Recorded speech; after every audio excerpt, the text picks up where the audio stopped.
Today is a major shopping day, and while thousands of bargain hunters are out searching for the best deals at the mall, well, some of the biggest bargains can be found out on the street. I'm Christina Howard in Cabbagetown, and it turns out if you're in the real estate market, this is a great time to be buying a home.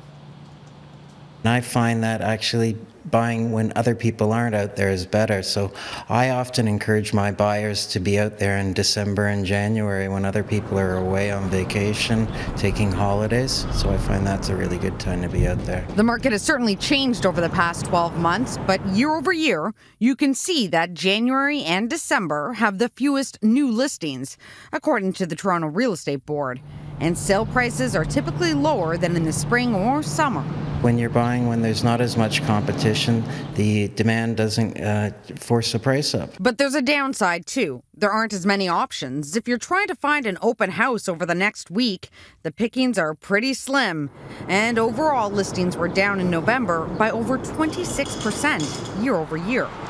But that doesn't mean that Toronto's once too hot market has completely cooled down. There are pockets where we're still getting multiple offers. Cabbagetown, typically we're still seeing multiple offers. In the city proper, in AAA locations, so near transit, near great schools and amenities, you're still getting great prices and offers.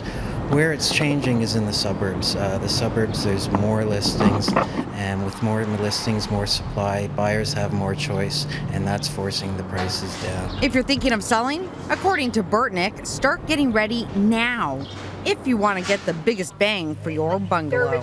In terms of selling a home to get the top dollar, what we've found in the last several years is being out at the front of the spring market, so at the very beginning, and that can actually still mean February, March, before March break, and being out there before everybody else who's planning on putting their house on the market. I'm Christina Howard, and I'm speaking with Jim Burtnick, Vice President and Broker with Sotheby's Real Estate International. And now, Jim, I want to talk to you a little bit about what you think the market looks like for 2019. I think what we're going to see is a very steady market. I think it's going to be not too hot, not too cold. I think we'll see everything's just sort of progress. Prices will appreciate in line with inflation. We will see basically a balanced market in the city. If you were looking to make an investment right now, where would you say you'd get the best value for your money? In a townhome or condo or in the suburbs or right downtown?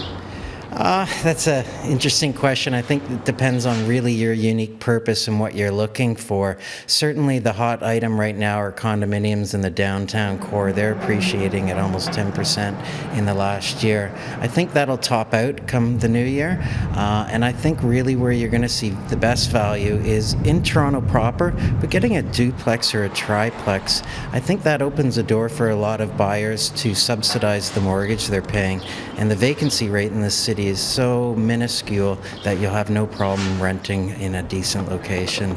I know that you've said it before, it really is a Goldilocks situation. Not too hot, not too warm, and people are just staying within their means heading forward. Yeah, I think it is, and I think that speaks for a healthy market. I think the issue we're really going to face in the long run is, again, supply. We have about 300,000 people coming to Canada every year, and they're mostly economic migrants, and the majority of them are settling in the GTA.